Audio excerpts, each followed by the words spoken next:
Olá, eu sou o pastor Silvio Macri, pastor aposentado, membro da Primeira Igreja Batista de Itapiruna, e mais uma vez estou nesse canal aqui para trazer uma mensagem da Palavra de Deus para os amigos e irmãos. Nosso tema hoje é viver pela fé, é viver em esperança. Sem esperança é impossível ter fé. E sem fé é impossível ter esperança. Mas o que é viver pela fé? E o que isso tem a ver com esperança? Eu creio que nós temos algumas respostas para isso na profecia de Abacuque, no capítulo 4, em que o profeta recebe uma resposta que ele estava esperando de Deus a respeito de alguns questionamentos. A profecia de Abacuque, ela está naquela parte da Bíblia que se chama Profetas Menores. Mas Abacuque, o livro de Abacuque, ele não se enquadra no padrão de um profeta falando ao povo em nome de Deus, trazendo uma mensagem específica ao povo sobre problemas e circunstâncias e mesmo sobre pecados e desvios do povo. Na verdade, o livro de Abacuque é o retrato de um homem perplexo questionando Deus. No primeiro capítulo desse livro, nós vemos Abacuque questionando Deus por causa da situação caótica e totalmente pervertida da nação israelita. Ele diz assim: por que me fazes ver a iniquidade? Por que toleras a opressão? Pois a destruição e a violência estão diante de mim. Há litígios e surgem discórdias, por isso a lei se afrouxa e a justiça nunca se manifesta, porque os ímpios cercam os justos e assim a justiça é torcida. Deus então responde a Abacuque que ele vai punir o povo israelita com a vinda de um inimigo terrível, os babilônios, que eram os grandes conquistadores na época, que iriam guerrear contra o povo de Judá e iria submetê-los, escravizá-los e levá-los para o exílio na própria Babilônia.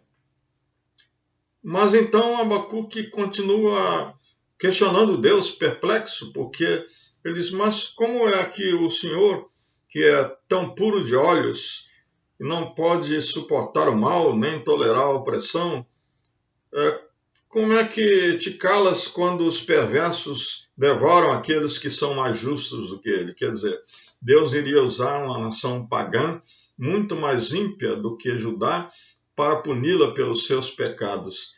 E então Abacuque questiona Deus por isso, e questiona de modo amargo. E no início do capítulo 2, ele diz assim: estarei na minha torre de vigia, ficarei na fortaleza e vigiarei para ver o que Deus me dirá e que resposta eu terei à minha queixa. Então, ele adota aqui um tom desafiador. E Deus então responde essa passagem que nós queremos usar como base para a nossa palavra, a nossa mensagem nessa hora. Porque escreve a visão, torne-a bem legível sobre tábuas, para que possa ser lida até por quem passa correndo. Porque a visão ainda está para se cumprir no tempo determinado. Ela se apressa para o fim e não falhará. Mesmo que pareça demorar, espere, porque certamente virá, não tardará. Eis que a sua alma está orgulhosa, a sua alma não é reta nele, mas o justo viverá pela fé. Essa expressão, o justo viverá pela fé, tornou-se famosa, na verdade tornou-se o grande lema da fé cristã. Está citada na carta aos Hebreus, está citado na carta aos Gálatas e na carta aos Romanos. O justo viverá pela fé. Viver pela fé é também viver em esperança. Viver pela fé significa crer no Deus que é o Senhor da história do mundo e da nossa história pessoal. As aparentes contradições que nos trazem perplexidade, como, por exemplo, as que traziam perplexidade para Abacuque, essas aparentes contradições, esses paradoxos, essas coisas que não têm explicação, não fazem sentido para nós, elas nos perturbam e muitas vezes nos fazem esquecer que há um Deus, que é o Senhor da história do mundo e da nossa história pessoal. Agora mesmo estamos vivendo uma pandemia que talvez seja a maior de todos os tempos, de toda a história do mundo, que já vitimou talvez 1.600.000 pessoas no mundo inteiro. E isso nos deixa realmente inquietos, angustiados, e muitas vezes buscamos uma resposta e não encontramos. Por que está acontecendo isso? Deus dirige a história. E o versículo 3 aqui diz mais ainda, que Deus dirige a história para um tempo determinado, para um fim determinado. E diz assim, mesmo que pareça demorar, espere, porque essa certamente virá e não tardará. Deus dirige a história para um final que Ele mesmo estabeleceu. No final desse capítulo 2, depois da resposta de Deus, Abacuque diz assim, o Senhor está no seu santo templo, cale-se diante dele toda a terra.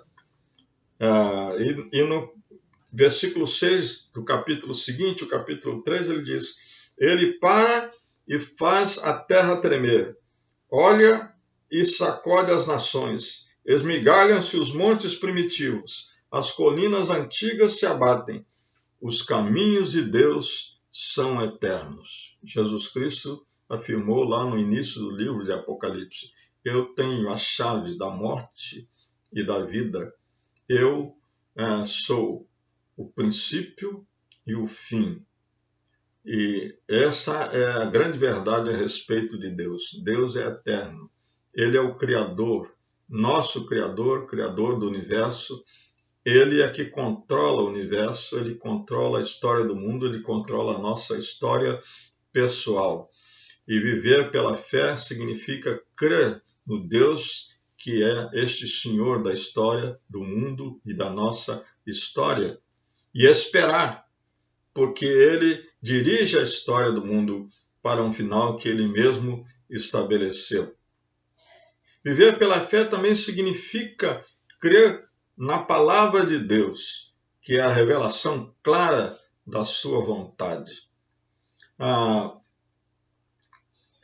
No livro de Deuteronômio, capítulo 29, versículo 29, diz que as coisas encobertas pertencem ao Senhor, porém as coisas reveladas nos pertencem. O que isso quer dizer?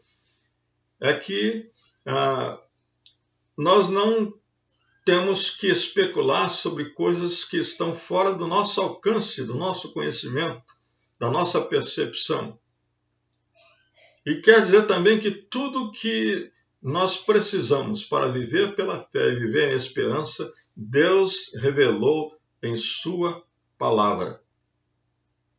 Muitas vezes nós não sabemos quase nada, mas sabemos que há um Deus que se inclina para nós, que nos ouve, que nos salva, que nos resgata, que nos redime.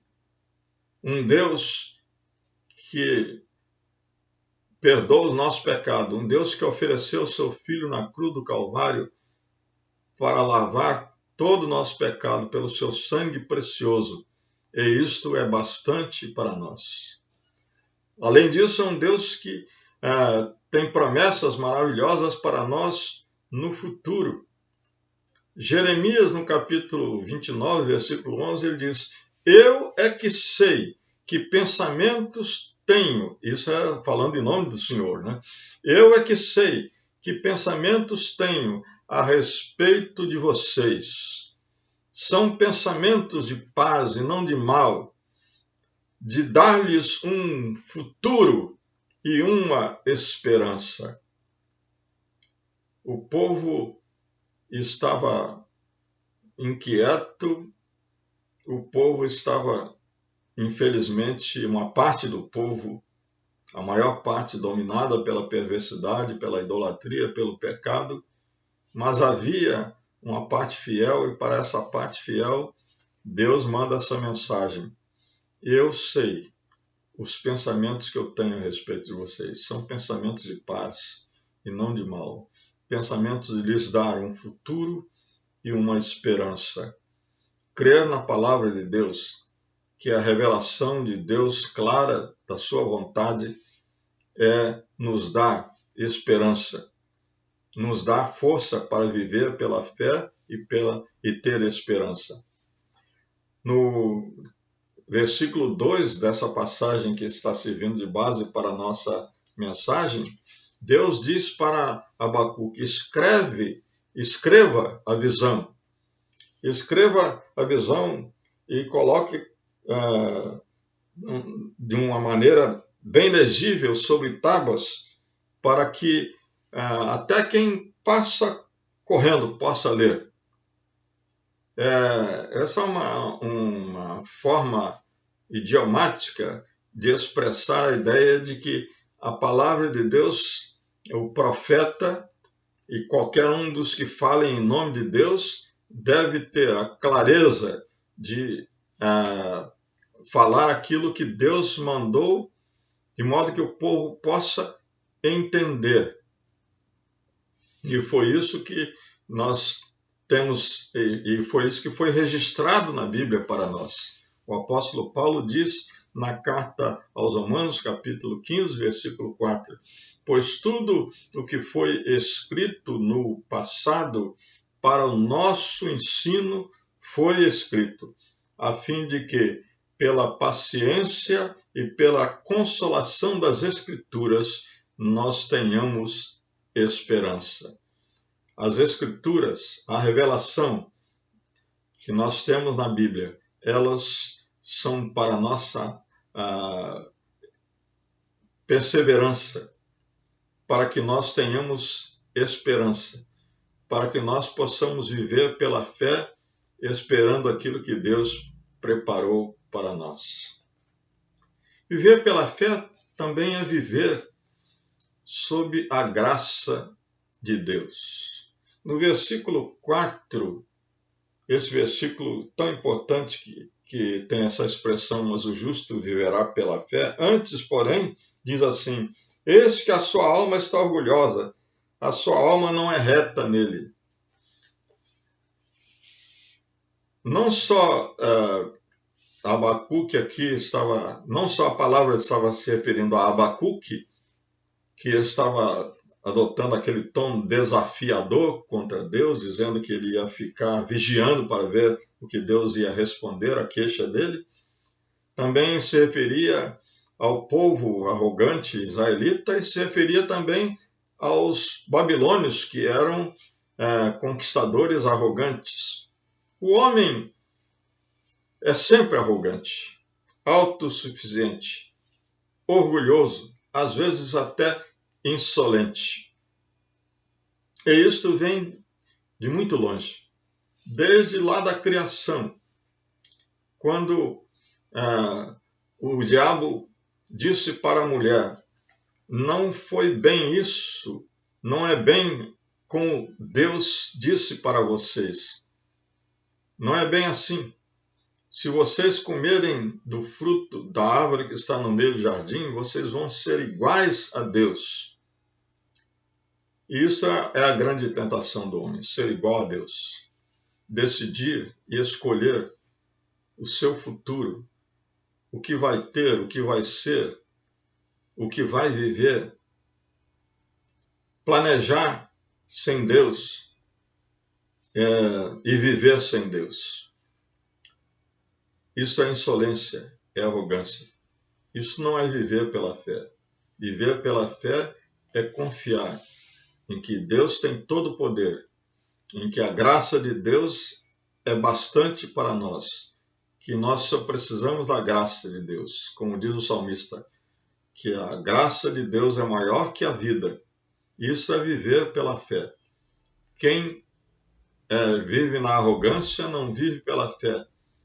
E não precisa de esperança, porque é Ele quem determina qual é o seu futuro.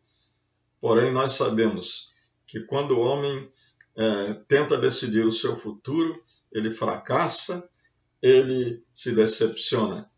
A palavra de Deus diz ao contrário, que quem crê no Senhor jamais será decepcionado.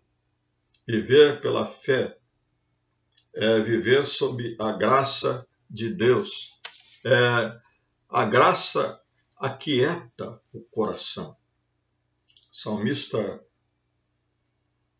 diz no Salmo 46, aquietem-se e saibam que eu sou Deus. A tradução nova tradução da Bíblia na linguagem de hoje diz assim: parem de lutar e fiquem sabendo que eu sou Deus. O Salmo 46 ele foi escrito num contexto de guerra. E ele diz assim: o Deus de Jacó é o nosso socorro, a nossa fortaleza.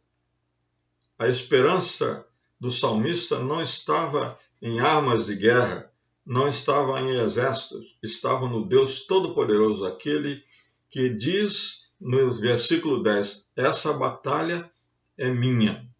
Fiquem calmos, esperem pelo meu poder e eu vou resolver essa situação. Muitas vezes nós estamos perplexos, estamos confusos diante de situações difíceis que vivemos. Mas se nós vivemos pela fé, nós jamais perdemos a esperança. O profeta Abacuque, depois de receber essa resposta de Deus, o justo viverá pela fé, diz lá no final do seu livro, da sua profecia, ele diz: ainda que a figueira não floresça, nem haja fruto na videira, ainda que a colheita da oliveira decepcione, e os campos não produzam mantimento, ainda que as ovelhas desapareçam do aprisco, e nos currais não haja mais gado, mesmo assim, eu me alegro no Senhor, e exulto no Deus da minha salvação. O Senhor Deus é a minha fortaleza.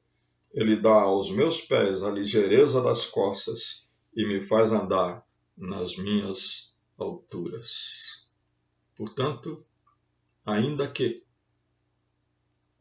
continue confiando, continue crendo, continue vivendo pela fé e vivendo em esperança.